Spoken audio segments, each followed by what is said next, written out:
All right, welcome everyone. Jasmine Pather here. Today I have a special guest. Her name is Crista, and we're going to be talking a little bit about the Lean Out to Level Up method, which she created. Crista is a business consultant, and she has great experience helping businesses grow by doing less through a combination of strategic and lean business practices. Crista, thanks for being on the show today. And thanks so much for having me. I'm excited to be here.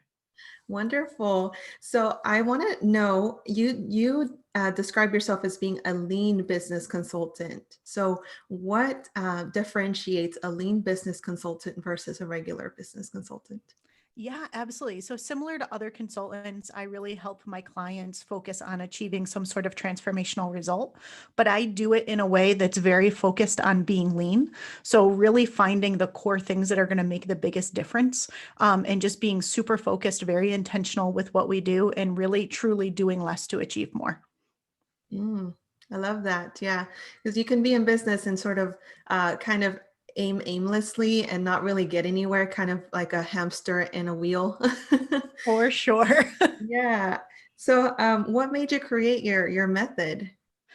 Yeah, so I have both a business background as well as a art background, and I had started a jewelry business many years ago. I made a lot of mistakes that a lot of new business owners make. I overinvested in things before testing it with my market. I didn't have a really clear niche. I was just kind of doing what I was passionate about, and I ended up getting myself in a bit of trouble where I had to make some decisions about, was I going to keep this business and be able to sustain it? Or was I going to have to close it? And at the same time, I had been consulting with these large Fortune 50 corporate clients, and I was a lean business consultant. So I was helping them to lean out their businesses. And I recognized that I wasn't following those same practices in my own Wow. business. And so that's how the lean out method was born. It was truly out of necessity. I needed to do something different in my business to keep it going. And I was faced with some business decisions that I needed to make that I knew I needed to come up with a new, fresh way to look at my business. And so I started to apply those same practices, completely transformed my business into a really successful global accessories brand.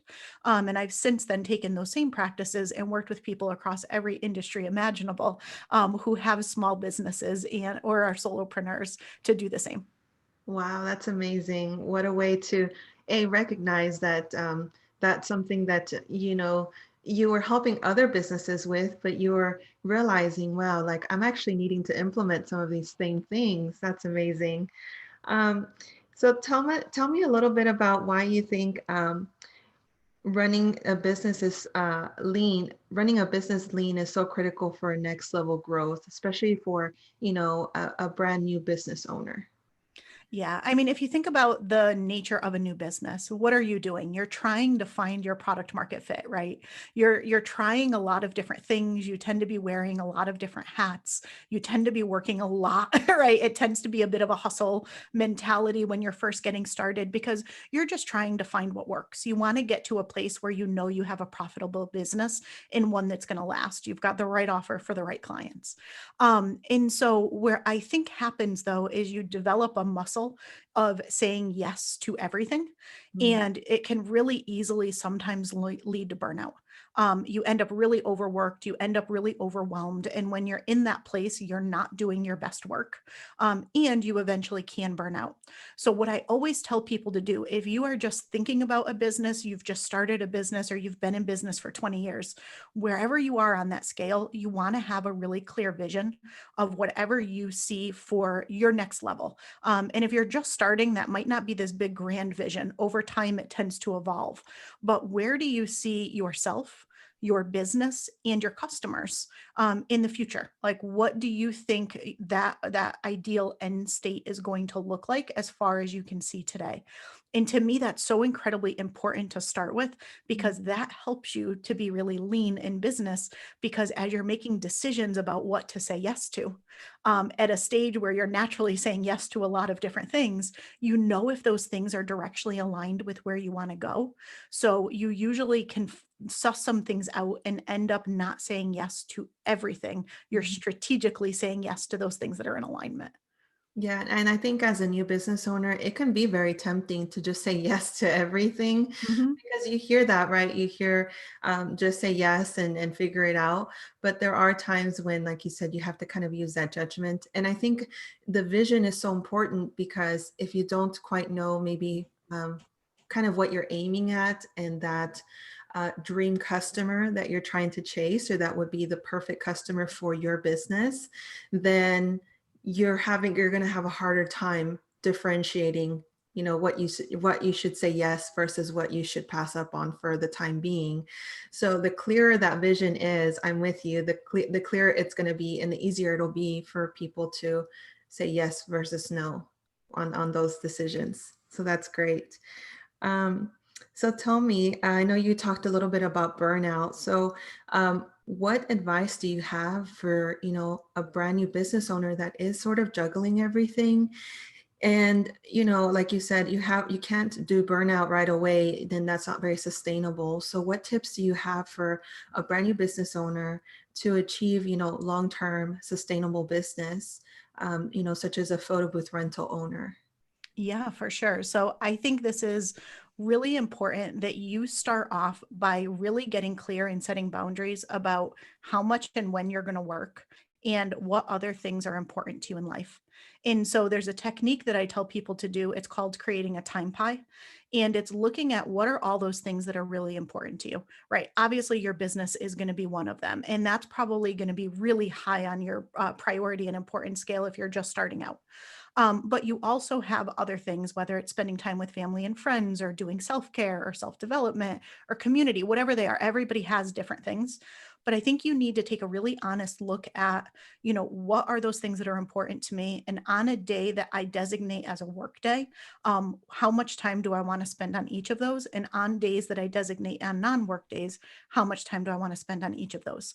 And know that not every day is going to be perfect. You're not going to spend 8 hours at work and 2 hours with family and friends, and it's going to be this beautiful little time pie. But if you directionally know what you want that to look like, you can pay attention to see, what, right now, I'm just standing up this brand new business. I'm going to have to put a lot more time into my business. I know going in that I'm taking away from these categories. So what I'm going to do after the launch is I'm going to take some time and invest them in these other categories. Mm. And so you just have to be really intentional with your time. And I think when you run a lean business, so you're saying yes to the right things, it already helps because you don't have a lot of noise and things that aren't actually contributing to where you want to go. But Mhm. then when you take that time to actually make sure you know what's important to you and get really realistic about where you're spending your time, that is what helps you to avoid that burnout and build that long-term sustainable success. I love that. Yeah. I think that's one of the challenges that a lot of people face is as a brand new business owner, they don't have obviously the capital or the income to hire out help, or they're, trying to figure out everything themselves so that they can then, outsource or tell someone what to do, right? They say inspect what you expect. So there's people that wholeheartedly want to learn the ins and out of every piece of their new business so that they can feel more comfortable hiring someone for help. So that's great advice there. So I know you mentioned you've worked with billion-dollar companies and like Fortune 500 companies. So what are some of the key takeaways that you see these big businesses doing that still brand new businesses can apply to their own business? Yeah, there's a lot of things that are done in the corporate space or in large business space that I think every business, even if you are 100% by yourself today, is applicable and can leverage. And being lean is one of them. Almost every large business leverages lean practices. They're very, very intentional with what they do. But the most successful businesses, the ones that I consult with, they're very customer centric. Mhm. And I think that's especially important for a new entrepreneur is thinking about your customer. It's not just about what you want, it's who is your ideal customer, right? These companies are super clear on who their customers are. They not only know what their customers want, they sometimes know what their customers need before their customers do. And it's because they do a lot of market research. They spend a lot of time interacting with their customers. And so as you're thinking about starting this business or growing the business you have, how can you spend more time with your ideal target customer to really understand their language, what they want? These things are so incredibly important. And then the other thing that I see big businesses do is a blend. They're very strategic in what they invest their time in. They don't do all of the different things at once. They have a really good handle on, here's our capability, right? Here's our resources, here's our finances, here's what we have available to us. And with that, here's what we're going to do that takes us closer to, usually in corporations, they call them strategic objectives. It's similar to what's vision and goals in small business, but they're really intentional with what they work on, Mm, and they create space for innovation. mm, And so not only do they very clearly know what they're going to do when they map that out, but they reserve space to be innovative. And that's how they stay ahead of their competitors. And that's how they know what their customers want before their customers know what they want, is because they're out experimenting and trying new things, and they're not staying completely stuck in just doing the same thing all the time. So it's mm. a combination of all of those things that I think are really important for every entrepreneur to be thinking about. Yeah, the creativity part, right? Giving yourself a chance to kind of sit down and think how you can differentiate yourself from the competition. That's very important. Yeah, I think this is something that we've talked about before on our show here. We tell people, um, maybe starting off, yes, you're going to want to do everything, and maybe for some, they might already have some sort of experience, say with like very like basic graphic work or graphic design. But we tell people, like, for example, when someone rents a photo booth, they get custom printouts, right? And so someone has to design Crista's birthday 2020 on there. And a lot of people think they have to do that part themselves. But for a brand new person that's never done any Photoshop at all, that can be very time consuming, so we tell them, use that time, think about how much time you would have spent trying to learn, and you look up YouTube videos, save those 2 hours and just pay someone $15 on, Fiverr or something that can create it for you, that has a background in graphic work. So Mhm. that's, I think, a good example of what you mean by, you know, make sure that you're kind of outsourcing things that you can, depending on your budget, of course. But I think a small investment of $15-20 is a great investment for 2 hours of your time.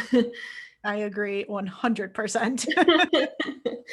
um, now that you've shared a little bit about what those big companies do that small business owners can also apply, um, what strategy would you share with someone that like you said, it's important to have that dream customer in mind?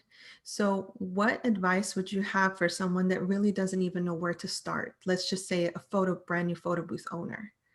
Yeah, absolutely. And so some people do a really great job of knowing what they want. And so they can tell you, my ideal customer or my target market that I would like to work with is this type of person. If you can't do that, sometimes the best way to start is, who wouldn't you want to work with? Mm, And so I always like to keep things positive, but sometimes you need to start with what you don't want to figure out what you do want. And if you're like, well, I know I don't want to do kids' birthday parties, for example, like I want to do, maybe adults or weddings, or like, you just have to kind of think about, like, what would be your nightmare client? What would be the thing where you'd be like, oh, I do not want to do this, right? Or I don't want this client. And from there, usually you can get a little bit closer with who you want. Now, the other thing I will say is, yes, you absolutely want to pick a niche. I think niching is very important. But when you are very first starting out, it's usually unlikely that the niche you think you are going to start with ends up being your forever niche. And so it's okay to experiment a little. It's okay to try working with different people and working at different types of events or doing different things to see what you actually like and who you resonate with and who that ideal customer really is. Sometimes it's more emergent than something that you do like with a pen and paper and try to figure out in advance. But you should always know who you don't want to work with. You want to know what to say no to. And then from there, you can more kind of strategically figure out what to say yes to as you hone it in and get closer and closer with who that ideal client is. that's a great tip, working by what you don't want to work with, like thinking in that aspect. I think that's genius because we always think, okay, what kind of customer do I want? Never the opposite. So that's a great tip there. Um, I think that what you said is also awesome about starting off. You may just kind of dabble into different categories or different niches. And then as you explore them, that will help you determine what you want or what you don't want. Starting off, when we started off our photo booth rental company over 8 years ago, we just kind of thought weddings and birthdays. And then the corporate world ended up being a huge aspect Mm. of our business. And so that's a great example there on something that we didn't even have any idea that, that there was a market for. And then as we started working, we realized, wow, like these customers, the corporate customers have bigger budgets and they have continuous events throughout the year. And once they like you, then they'll continue to book you throughout the year for all of their events. So that was pretty awesome to discover that. Any last bits of advice for people thinking of starting their very first business? Yeah, absolutely. Again, paint that vision. Don't worry if you don't have this crazy long-term 10-year vision. Just kind of look as far into the future as you can and then set some real near-term goals. So it can be really overwhelming when you want to start something and you think you have to have all the answers. So know directionally where you want to go and then carve out and say, what can I do in the next 90 days to make progress towards this? And you don't have to have all the answers. So don't be in that place of analysis paralysis where you're trying to figure everything out before you get started.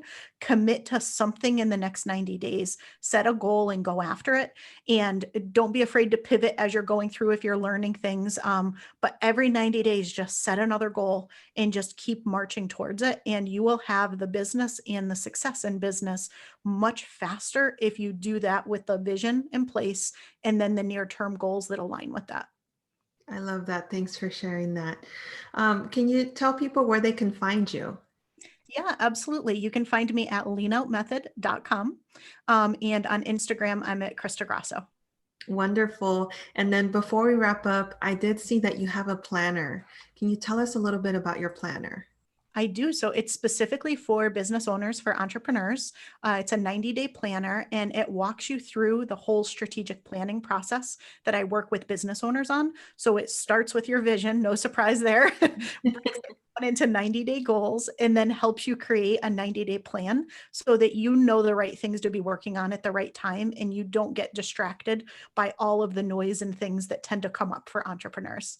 So Mm, you can find that if you go to leanoutmethod.com, you can find a link to the planner right up in the header. wonderful. So there you have it, guys. There's a tool available that you can use to kind of plan out those 90 days like Krista talked about. Thank you so much for being on the show today. Thanks so much for having me. Yeah, it was awesome. And like you heard her, you guys can find her at the handles that she provided. We'll provide those links below. And until next time, guys, thank you for tuning in and we'll see you next time. Bye.